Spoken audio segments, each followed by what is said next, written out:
We gather together today as the dear family and friends of Howard Gottlieb. As we mourn his loss, must also celebrate the full, rich life he led. Death has taken our beloved Howard. Friends grieve in their darkened world. In their silence there is lamentation. In their tears there is loneliness. Lost in their sorrow, may they find the presence of loving friends. Hear them, O God, and be with them. For his love that united us in life, and which death cannot sever. For his companionship, which we shared along life's path, and which still continues through the tenderness of memory. For the gifts of his heart and his mind, which brought us joy and happiness, and now become a precious heritage of the Spirit. For all these and more, God, we give you our praise. In his sorrow, Job cried out, Adonai natan v'nai lakach, Yehi Shem Adonai mevarach. God has given, God has taken away. Blessed be the name of God. An ancient people were well acquainted with grief and with the valley of shadows. Death and sorrow are not strangers to us, yet the centuries taught us a good name endures beyond the grave, and there is strength in faith. With Job we say, Adonai natan, God you have given. You gave us a loved one who will not be forgotten. For all was good and enduring, in his life, we offer the deepest thanks of our hearts.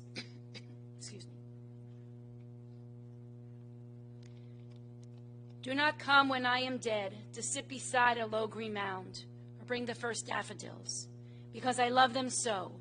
Right? For I shall not be there. You cannot find me there.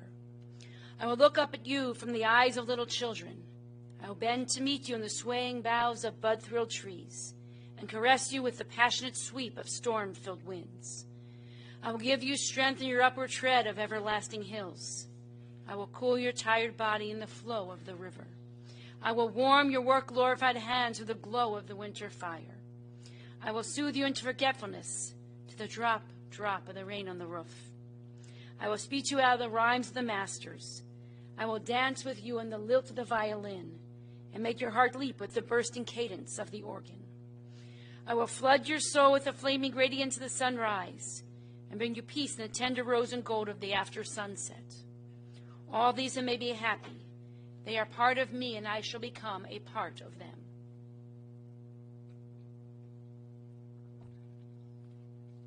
He's achieved success who has lived well, laughed often, and loved much, who has gained the respect of intelligent men and the love of little children, who has filled his niche and accomplished his task, who's left the world better than he found it, whether by an improved poppy, a perfect poem, or a rescued soul, who has never lacked appreciation of earth's beauty or failed to express it, who has always looked for the best in others and given the best he had, whose life was inspiration, whose memory a benediction. A poem entitled, To My Father. A giant pine, magnificent and old, stood staunch against the sky, and all around shed beauty, grace, and power. Within its fold birds safely reared their young. Beneath was gentle, and the cooling shade gave cheer to passers-by. Its towering arms a landmark stood erect and unafraid, as if to say, fear naught from life's alarms. It fell one day. Where it had dauntless stood was loneliness and void. But men who passed paid tribute said, to know this life was good. It left its mark on me. Its work stands fast. And so it lives, such life no bonds can hold. This giant pine, magnificent and bold. Adonai ro'i lo exar, bina desha yar bitzeni, almei menachot yanachaleni. Please join me in the familiar words of the 23rd Psalm. The Lord is my shepherd, I shall not want. He maketh me to lie down in green pastures. He leadeth me beside the still waters, and restoreth my soul. He guideth me in straight paths for his name's sake. Yea, though I walk through the valley of the shadow of death, I shall fear no evil, for thou art with me. Thy rod and they comfort me. Thou preparest a table before me in the presence of my enemies. Thou hast anointed my head with oil. My cup runneth over. Surely goodness and mercy shall follow me all the days of my life, and I shall dwell in the house of the Lord forever. The Baal Shem Tov, the Hasidic Rebbe, observed that there are 3 ways to mourn. The first is with tears, the second is with silence, and the third is with song. When we mourn someone truly beloved, we experience all 3. Tears at first, then silence as our grief settles more deeply, and finally song as we're able to celebrate the memories we hold deep in our hearts. So today is a time for tears as we say our final goodbyes to Howard. We each remember Howard in our own way. Tammy and Matthew, Nathan and Shiloh, Julie and Robert, you'll all remember Howard as your loving father. Sydney, Drew, Alex, Lily, Max, Killian, Sebastian, Callan, Chase, and Reed will all remember Howard as their adoring Zeta. Howard remained a dear friend to his ex-wife Rochelle through all the years, and he was a caring brother to Richard and Deb, and a dear uncle to Jordan and Amanda and Jessica and Brad. Howard was born here in Cleveland at St. Luke's Hospital on October 17, 1945, to Ruth and Max Gottlieb. Howard's brother Richard was born 5 years later. They grew up on Bendemeer in Cleveland Heights. Howard went to Monticello Junior High and graduated Heights High in January of 1964. Then Howard studied accounting at John Carroll. He opened his own accounting practice in 1975, first in his home on Colony Road. Rochelle worked with Howard since those years. Then Howard moved the business to an office on Chagrin in the Dollar Bank building, then to Mayfield on South Euclid. In 1986, he bought the building at the corner of the family street at 2111 South Green Road and remained working there up until 2 years ago when he moved his offices again near Jack's and ultimately to Cedar Center. Howard was a hard worker. He was dedicated, diligent, and highly respected. Howard was a member and became the treasurer of the Chagrin Rotary Club. Howard met Rochelle back in 1965. She took him to her high school prom. Rochelle came back home from Ohio State in March of '65.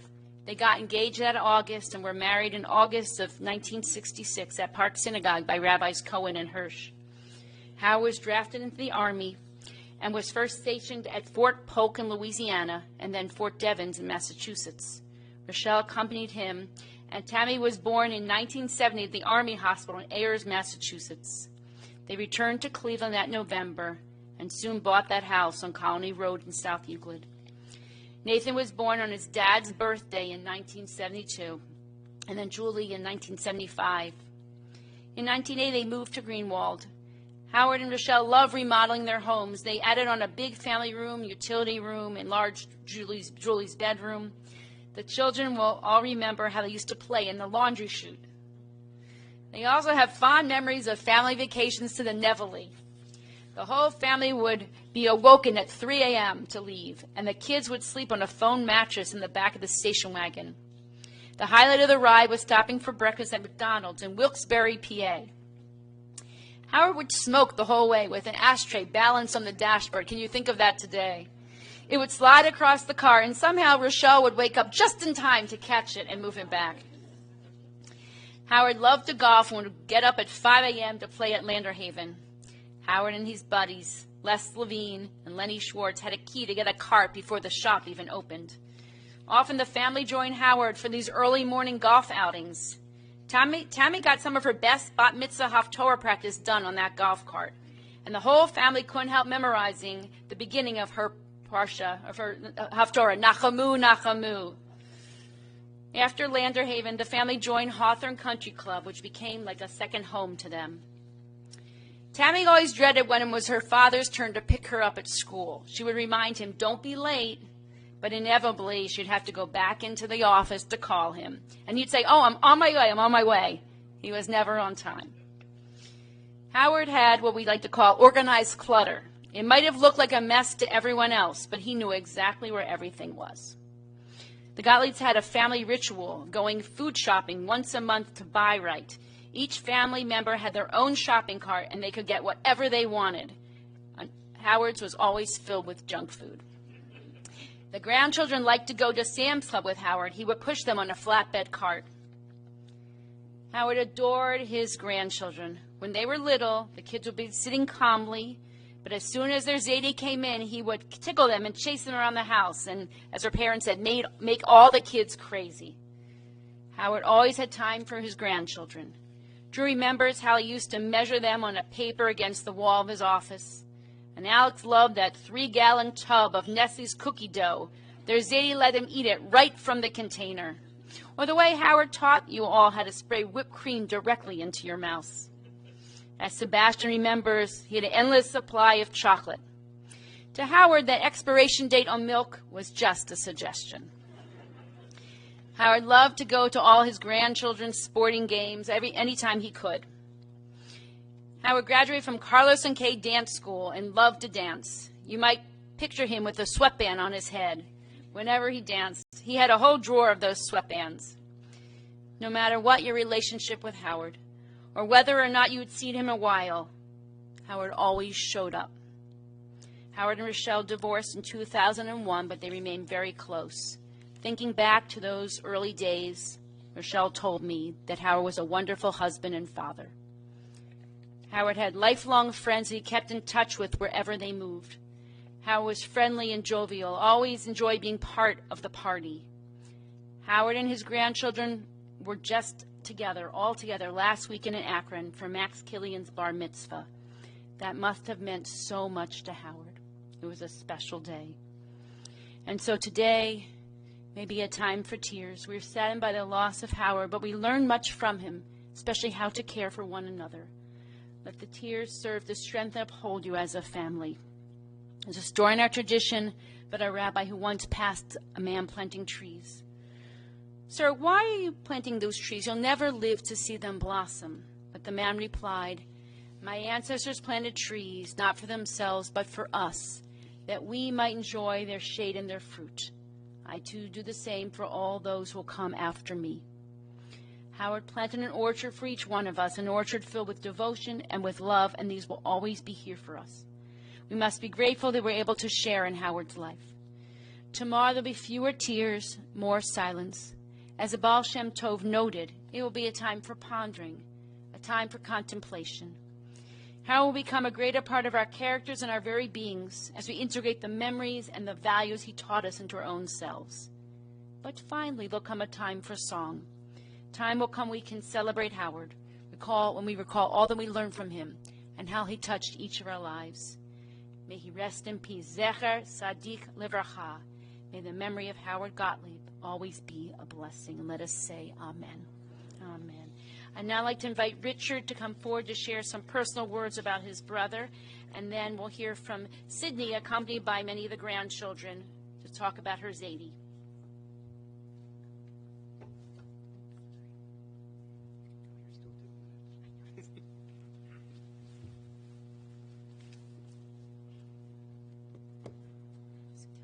Okay.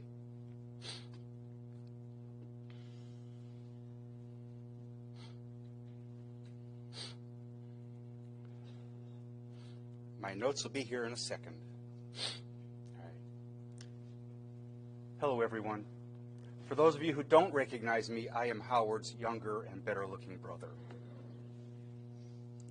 Let's talk about my life with the best brother anybody could have. At a young age, a pillow fight ensued in the bedroom that we shared and ended with a broken front tooth. Mine. The night before I went to day camp, actually overnight camp, I had a wonderful party in the house as my parents were out of town. Don't tell them. Howie cleaned up after the mess. He covered my butt, and I never really got any kind of warning from my parents.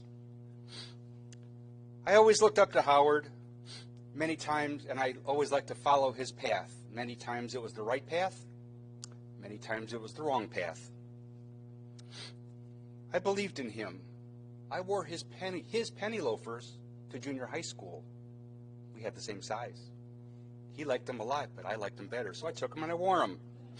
He was good with that. I always wanted to look cool, just like him. When I was going to night school in college, I used to stop by the apartment that he lived in. It was on the way, and smoked his cigarettes. We enjoyed the same brand for many years. We drank the same vodka. I drank the same vodka as him because if he thought it was good, then I thought it was good. Anytime he changed, I changed. Until he drank Tito's. We both argued a lot with my mother. I hear some laughing out there. He always walked away very proud of the argument he had with my mother and very satisfied. Me, not so much. I took the brunt of all that. He got away with it, not me. That kind of just shows his love for life and his happy-go-lucky way that he wanted to perform it. Here's a good one. When I was in Little League, I was the catcher on the team. A few times during the season, guess who the umpire was? There were shenanigans back there. And yes, he did call me out on strikes a number of times. But it was very cool that he was there to do that. Here's the hard part. Howie was my strong and fun-loving brother who I tried to live up to. Even though we turned out as different human beings, he was my life mentor. I considered him as the one person that helped me to grow up, even if it took me 50 years. We went our separate ways over the years, but we will always be together. I love you, bro.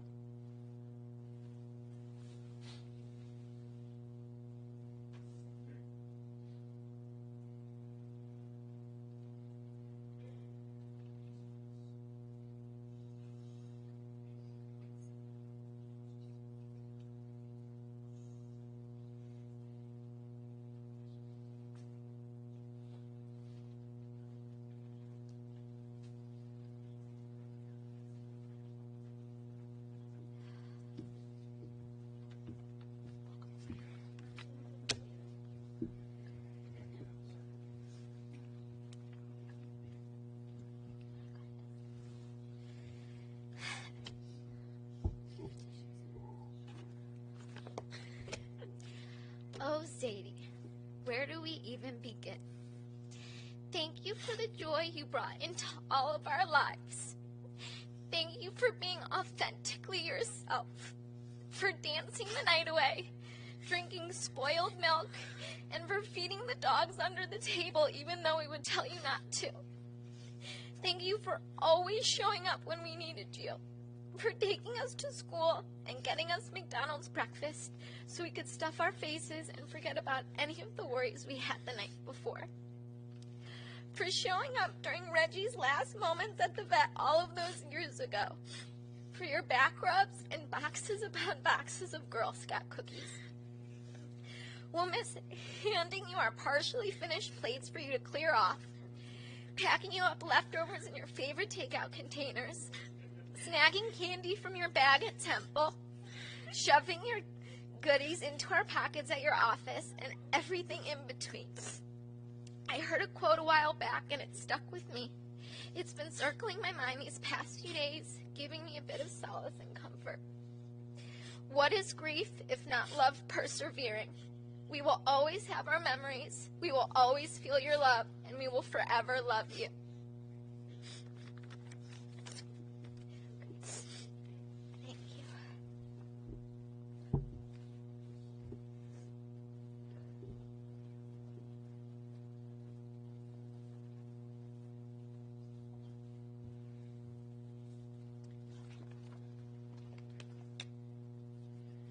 Thank you for your beautiful personal words.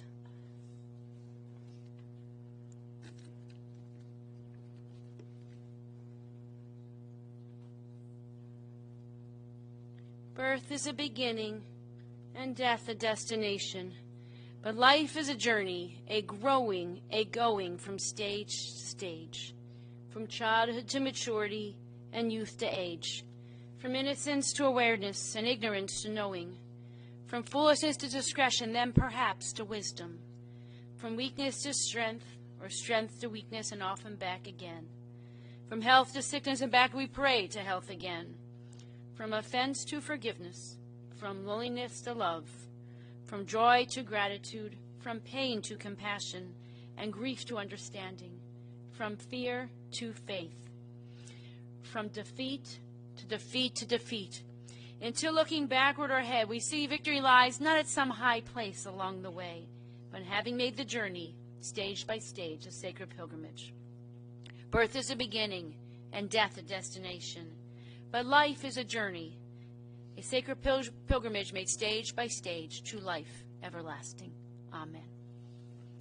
If you're able, please rise now for El Malei Rachamim.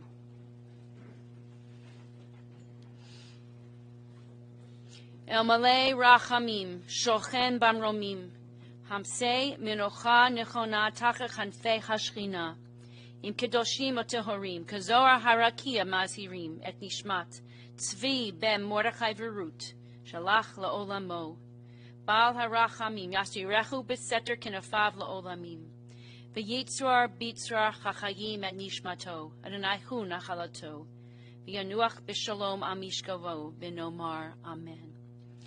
Compassionate God, eternal Spirit of the universe, grant perfect rest in your sheltering presence to Howard Gottlieb, known in our tradition as Tzvi, son of Ben Mordechai Verut, who has entered eternity. O God of mercy, let him find refuge in your eternal presence, and let his soul be bound up in the bond of everlasting life. God is his inheritance. May he rest in peace, and let us all say, Amen. Amen. Please be seated for just a moment. This concludes our service here. We'll proceed from here to Beit Olam Cemetery for burial. And following the interment, the Gottlieb family will be observing Shiva today at Beachmont Country Club until 7 p.m. and tomorrow, Tuesday, at Julian Roberts' home at 32900 Aspen Glen Drive in Solon from 6 to 9 p.m. Thank you.